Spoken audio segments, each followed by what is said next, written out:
I didn't see it coming. No warning, no signs. Everything was supposed to be perfect. It was the night of Alex's birthday party, a friend we'd known for years. His house was filled with laughter, music, and clinking glasses, the kind of party that felt effortless. The kind of party where you could forget your worries for a while and just enjoy the moment. But that night, everything changed for me. I had no idea what was going on in the other room. I didn't know that while I was out with the guys, my wife, Chloe, was in the kitchen, sneaking glances at Alex, laughing at his jokes like they were the only two people in the room. I didn't know that when I went to check on the guys, Chloe and Alex slipped into his study, where no one could hear them. I didn't know until much later, and by then, it was too late. Chloe and I had been married for 6 years, and I always thought we were in a good place. Sure, we had our problems, what marriage doesn't? But there was no doubt in my mind that we loved each other. At least, that's what I thought. That night, as I mingled with our friends, trying to catch up with people I hadn't seen in a while, Chloe kept disappearing. She would excuse herself, say she was going to grab a drink or chat with someone, but it became more frequent as the night wore on. At first, I thought nothing of it. After all, she was always a bit of an extrovert. But by the time the party was winding down, I started to feel uneasy. It wasn't until a few days later, when I overheard a conversation between two of our mutual friends, that the truth came out. "Did you hear?" one of them said. "Chloe and Alex? It was right there in front of everyone. She didn't even try to hide it." I froze. It took everything in me not to turn around and confront them, but I kept my head down and listened. "They were together for hours," the other friend said, "while you were in the other room, sick as a dog. Alex was barely paying attention to anyone, and Chloe, well, she was with him.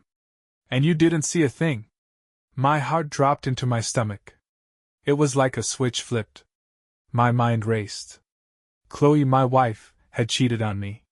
And the worst part? It had happened at a party I was supposed to be having fun at. I had trusted her, and now I had this image in my head of her, laughing with him, touching him the way she never touched me anymore. The whole thing made my blood boil. I didn't confront her right away. I needed to think. I needed to process what I had just heard. But I couldn't stop the thoughts from circling. The more I thought about it, the more I realized Chloe had been distant for weeks, months, even. There were little things I had dismissed as stress or work, but now, in the wake of that conversation, I couldn't ignore them. I decided to do something I never thought I'd do. I began to watch her. It started small, checking her phone when she wasn't looking, seeing who she was texting, wondering who she was spending all that time with. And then I saw it. She had been meeting Alex frequently. Coffee runs, late-night texts, even calls I overheard when I was in the next room. They said it was nothing, that it was all in the past, but I could see it in the way she smiled at her phone. The way she glanced at the door, as if expecting someone. I could feel the anger growing inside of me, but it wasn't until I received a call from a close friend that I realized just how deep this betrayal went. "You need to know," he said, his voice low. "I saw them at the hotel. Chloe and Alex. They were together. They went in, and they didn't come out for hours." I wanted to scream. I wanted to throw the phone against the wall and confront her then and there. But instead I did what any man who had just been betrayed by his wife would do. I planned. I didn't need to rush into anything. I wanted her to feel the weight of her choices, the consequences of her actions. And I would make her pay for every lie. I didn't sleep that night. I lay awake, staring at the ceiling, trying to make sense of everything. The anger was suffocating, but it was the betrayal that stung the most. I had trusted Chloe with everything, and now it felt like that trust had been obliterated in one swift motion. The next few days were a blur. I watched her closely, waiting for the moment when she would crack, when I could confront her. But she didn't. She was good at pretending. At acting like nothing was wrong, as if nothing had changed. I was slipping into a cold, calculated place where I could barely recognize myself. Every time I looked at her, I saw Alex's face. Every time she smiled, I could only think of him. I didn't care how I felt anymore. I had to do what was necessary. I had to make her regret it. And so, I waited. It wasn't until I found myself standing in front of the mirror one morning that I realized just how far I had fallen. I looked at the man staring back at me, someone I didn't recognize. Someone who had been so consumed by anger and the need for revenge that he had lost sight of who he was. But I wasn't going to back down now. Not after everything she had done. I decided I would gather evidence. I would watch them, follow them. Whatever it took, I would get it all on camera. There was no other way to do it. Confronting her without proof would be a mistake. She would deny it, twist the story, make me look like the crazy one. I couldn't let that happen. For the next few weeks, I became a ghost in my own house. I watched her every move. I tracked her phone, her schedule, her excuses. I followed her once, when she said she was meeting a friend, for lunch. And sure enough, she met Alex at a cafe across town. I almost felt sick, watching them laugh together, her hand on his arm. They were so at ease with each other, so comfortable in a way she'd never been with me anymore. I felt invisible. I felt like nothing. But I didn't let it show. I didn't let her know I was onto her. Not yet. I knew she would slip up eventually. They always did. Here's the next part. It was about a week after I saw Chloe and Alex together that the moment finally came. She thought I was none the wiser. She thought I was still the man she could fool with the perfect smile, the perfect words. But the truth was, I'd already seen it all. And I wasn't going to pretend anymore. That evening, I set my plan in motion. Chloe was getting ready for a dinner with some of our mutual friends, and I could already guess where she was headed afterward, straight to Alex. I had been tracking her phone, seeing the patterns, knowing exactly what she was up to. Before she left, I sat down with her. She didn't notice the coolness in my demeanor right away. She never did. I waited until she was halfway through telling me about her plans for the evening before I spoke up. "You're going to meet Alex, aren't you?" I asked, my voice steady but low. Her eyes widened, her face pale. For a moment, she just stared at me, her lips trembling as if she didn't know how to respond. What are you talking about?" she stammered, and I could see the panic creeping into her eyes. I didn't wait for her to come up with another lie. I pulled out my phone and showed her the images I had taken, the screenshots of her texts to Alex, the hotel receipts, and the video footage of them together. The evidence was irrefutable. There was nowhere for her to run, no excuse she could offer. It was all there, laid out in front of her. Chloe froze, her face straining of color. The tears began to well up in her eyes, but there was no way I was going to let her manipulate me with fake sorrow. No, this time, I was in control. Ryan, I can explain," she said, her voice shaking. But I wasn't listening anymore. There was no explanation that could make it better. No explanation that could justify what she'd done. "You don't get to explain anything," I said, my voice cold and firm. "You betrayed me, Chloe. You betrayed everything we built." "And for what?" "For him?" She tried to reach for my hand, but I pulled away, disgusted by the touch I once cherished. "Please, Ryan," she pleaded. "It wasn't like that. It was just a mistake, a moment of weakness." I was confused. I couldn't listen to her anymore. I had heard enough of her excuses. "No. This isn't just a mistake. You've been lying to me for months. You've been seeing him behind my back, sneaking around, doing God knows what. And you think a few tears are going to make it right?" She crumpled, her sobs filling the room.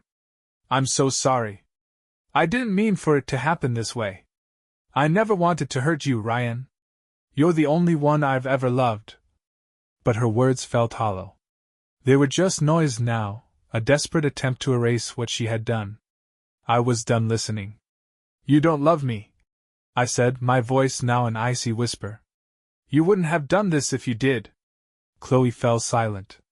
Her head dropped into her hands, and she cried, truly cried, but it meant nothing to me now. I wasn't that man anymore, the one who would bend and forgive. I had already forgiven her too many times, excused her too many times. I was done. I want a divorce, I said flatly, watching her reaction. It was what I knew needed to happen. It was the only way forward. There was no coming back from this. She looked up at me, her eyes wide with shock, and I could see the faint flicker of fear in them. What? She whispered. A divorce, I repeated, making sure she heard every word. I'm done. And so is this marriage. For a moment she didn't move. Then, slowly, she nodded, as if she knew this was coming, as if she had already prepared herself for the inevitable. I never meant to hurt you, Ryan. I'm sorry. I'll leave. I'll leave you in the house. Just please don't do this. But it was too late. The damage had been done. The trust was gone, and with it, any chance of rebuilding what we once had. I've already contacted a lawyer, I said. You'll get your papers soon. I stood up, the weight of the decision settling on my shoulders. It wasn't an easy choice, but it was the only one I could make. She had crossed a line I couldn't ignore, and now I had to live with the consequences of my own choices. Chloe left that night. She didn't take much, just a few clothes and her things, the bare minimum. It was as if she knew, deep down, that the life we had built together wasn't something I'd be willing to fight for anymore. She was no longer a part of it, and there was no room for her in the life I was now creating. I didn't sleep that night. I stayed awake, staring at the empty space where she used to be. The house felt colder now, emptier without her. But it wasn't just the physical absence that hurt. It was the realization that the woman I had loved and trusted had betrayed me so completely. I wasn't sure what was worse, the fact that it had happened, or that I had let it go on for so long. The next few days were a blur. I spoke to my lawyer, made arrangements, and began the slow process of dismantling everything we had built. I told our families, though either side took it well. Chloe's parents begged me to reconsider, but I didn't want to hear it. They had raised her to believe that love was something you could toy with, that betrayal didn't really matter if you said sorry enough times. But I wasn't going to play that game anymore. I spent most of that time at work or holed up in the office, avoiding the house when I could. I didn't want to come home to the silence. But I couldn't stay away forever. Eventually, I had to face the empty space, the echoes of what used to be. When Emily, our daughter, came back, it was clear that things were different. She was only 7, but she wasn't oblivious. She noticed that Mommy wasn't there, that things were no longer the way they used to be. I didn't know how to explain it to her. She was still too young to understand the complexities of betrayal and divorce. "Where's Mommy?" she asked one evening, sitting next to me on the couch. I swallowed hard, trying to keep my voice steady. "She's gone, sweetie. She's not coming back." Her eyes widened with confusion. "Why?" I ruffled her hair, feeling the sting of tears threatening to break through. "Sometimes people make mistakes. And sometimes those mistakes can't be fixed." I didn't have the heart to go into details. I didn't want to hurt her more than she already was. I just held her close and tried to keep the world from crashing down around her. The days passed, and things started to settle, or at least I thought they would. I focused on Emily, on giving her the stability she needed. I made sure she still saw her mother regularly, though it was awkward, strained. I didn't think I could ever truly forgive Chloe for what she had done, but I had to find a way to be civil, for Emily's sake. Chloe, for her part, seemed genuinely remorseful. She tried to reach out to me, leaving messages and sending emails. Apologies, promises to change, begging for a second chance. But I ignored them all. I couldn't bring myself to answer her. It was too painful, too raw. One evening, about a month after she left, I found myself alone in the kitchen, making dinner for Emily. The phone rang, and I didn't recognize the number. But for some reason I answered. "Ryan." Chloe's voice came through, shaky and full of emotion. "I need to talk to you." I froze. My heart beat faster in my chest, but I stayed calm. "What is it, Chloe?" I've been thinking. A lot, she said, her voice cracking. I know I hurt you. I know I ruined everything. But I can't go on like this. I miss you. I miss us. I closed my eyes, the weight of her words pressing down on me. Part of me wanted to believe her. Part of me wanted to hold on to the life we had, to fix things. But I knew I couldn't. Not anymore. I can't, Chloe, I said, my voice firm. What you did, there's no coming back from that. You made a choice. And now I have to live with that. There was silence on the other end, and for a moment, I thought she might say something else. But instead, she just whispered, I'm sorry, Ryan. I truly am. I'll always love you. The words stung, but I didn't let myself react.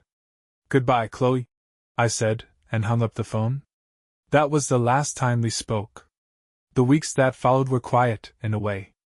I threw myself into my work, into raising Emily, and into trying to build a routine that didn't feel like a constant reminder of what had been lost.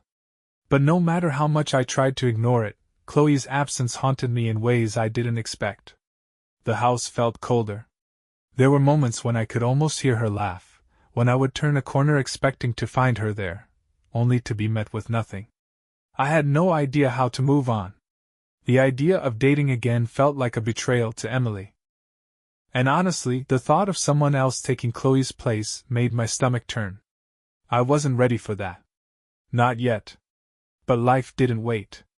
Emily needed me, and I had to be strong for her. I was determined to make sure that, despite everything, she would never feel the weight of what had happened.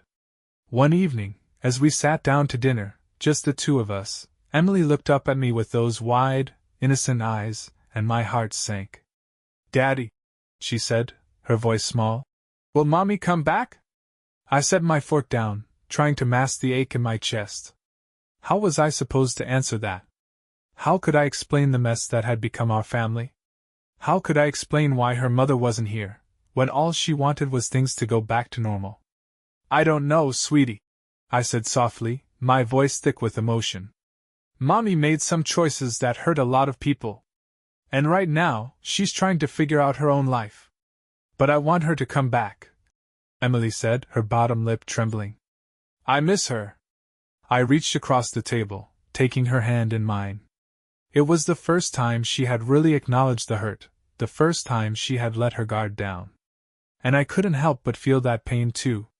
I missed her too. I missed the woman I thought I knew, the one who was my partner, my equal. But that woman was gone. And the woman who had walked out the door, who had betrayed everything we had, was someone I didn't recognize anymore. I know, baby, I said, my voice a whisper now. I miss her too. But we're going to be okay. You and me. We'll be okay. She smiled faintly, and for a moment, I saw the spark of the little girl who hadn't yet been affected by the world's disappointments. But I knew, deep down, this was just the beginning for her. The beginning of realizing that things weren't always fair, and that people could hurt you in ways you never expected. The next day, I got the call. It was from my lawyer. I had been expecting it, but it still hit me like a punch to the gut. Chloe had filed for joint custody. She wanted to be a part of Emily's life again, and she wasn't going to just let me take her away without a fight. I couldn't believe it. After everything, she still thought she had the right to ask for joint custody? Did she think she could just waltz back into our lives, after everything she had done, and take her place in Emily's world like nothing had happened? The more I thought about it, the angrier I became. I couldn't let her do this. I couldn't let her waltz back in and tear Emily's heart apart again. I wasn't about to let Chloe destroy the little bit of stability we had left. The fight was on. I met with my lawyer, and we started preparing for the custody battle. I wasn't going to let Chloe have anything more than supervised visits. I wanted full custody. I had to protect Emily. She deserved better than this. But even as I prepared for the court battle, a small part of me couldn't help but wonder, had Chloe truly changed? Was she really trying to make amends, or was this just another play for control? Would she ever be the woman I thought she was? I didn't have the answers. But what I didn't know was that I couldn't let her back in without consequences. She had broken our family. And now, she was going to have to face the consequences of her actions. The day of the custody hearing arrived quicker than I expected, and the reality of what was happening hit me like a tidal wave. This wasn't just about the divorce anymore. It was about Emily, the only good thing that had come from my marriage with Chloe. I had to protect her. I couldn't let Chloe waltz back into her life and mess everything up again. I stood in the courtroom, a strange sense of detachment settling over me. Chloe was on the other side, her lawyer beside her, looking every bit the picture of concern. She had changed. Her hair was darker, her eyes more tired. But there was no warmth in her gaze when she looked at me. No remorse, only a determination to get what she wanted. Emily sat beside me, holding my hand tightly. I could feel her little fingers trembling. She had been quiet all morning, not fully understanding what was happening, but she knew something wasn't right. It hurt to see her like this, caught between two people who had promised to love her forever and yet couldn't keep their vows. The hearing began with Chloe's lawyer making a compelling argument. They painted me as the angry husband, the one who couldn't forgive and who was willing to take everything from Chloe just to hurt her. The accusation was as false as it was hurtful. But in the courtroom, it didn't matter. What mattered were the facts. And Chloe's lawyer was good at making her look like the victim. I felt my chest tighten as I watched them twist the narrative, portraying Chloe as the loving mother who had made a terrible mistake but was now determined to do better, to be the woman Emily deserved. It made my blood boil. I could hear the false sincerity in her lawyer's voice, the way he talked about how Chloe had seen the error of her ways. When it was my turn to speak, I stood up, my voice unwavering. "Your Honor," I began, looking directly at the judge, "I am not here to punish Chloe. I'm here to protect my daughter. After everything that happened, after the betrayal, the lies, I can't trust her to put Emily first. She put her own desires above the needs of this family, and now she wants to waltz back into our lives like nothing happened." I could feel Chloe's eyes on me, and for the first time in a long time, I didn't care.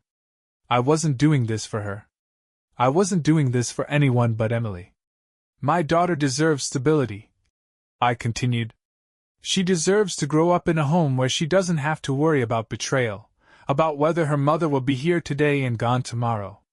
I'm asking for full custody, because I believe it's in Emily's best interest." There was a long silence in the room, the weight of my words settling in.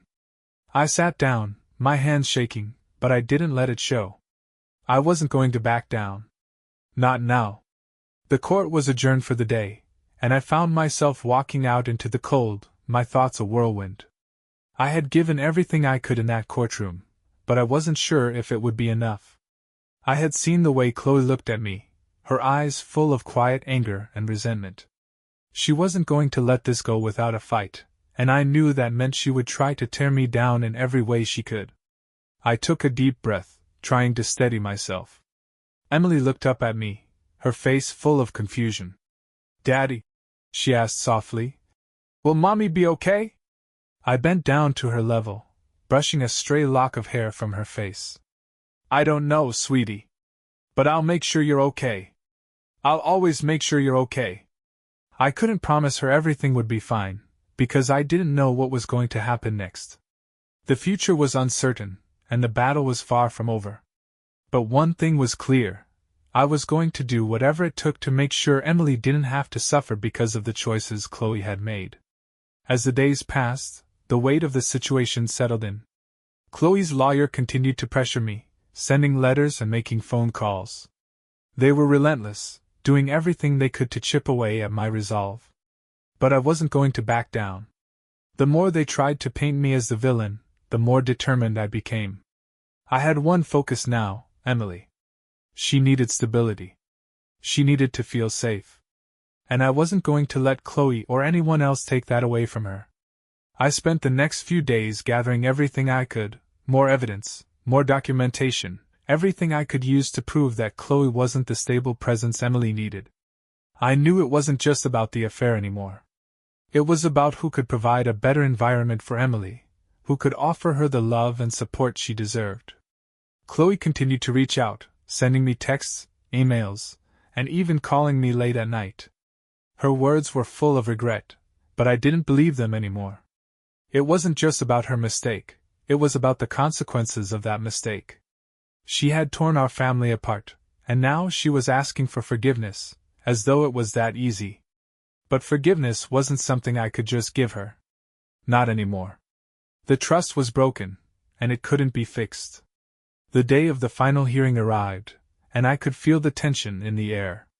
This was it.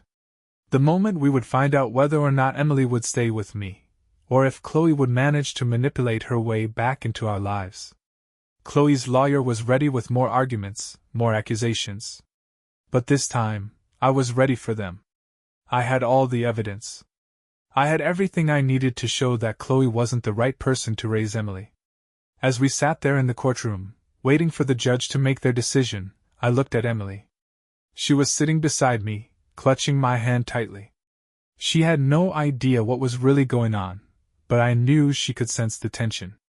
I knew she could feel the weight of the situation, even if she couldn't understand all of it. The judge called for order and began to speak. After careful consideration of the evidence presented, the court finds in favor of Mr. Ryan Sullivan for full custody of Emily Sullivan. My heart stopped. I looked at Chloe. She was frozen, her face pale, the color draining from her cheeks. She opened her mouth as though to speak, but no words came out. I didn't care about her reaction anymore. This was about Emily. This was about making sure she had a future free from the wreckage Chloe had left behind. The judge continued, Chloe Sullivan will be granted supervised visitation rights, effective immediately. I breathed a sigh of relief, the weight I had been carrying for so long finally lifting. It wasn't over yet, there would still be legal battles, but this was the moment I had been waiting for. The ruling was a victory, but it didn't feel like one. There was a hollow sensation in my chest, like I'd won a battle but lost something far more important in the process. I had full custody of Emily, but it had come at a cost I was only beginning to understand. The road ahead wasn't going to be easy, not by a long shot. Chloe left the courtroom in silence, her face a mask of anger and defeat.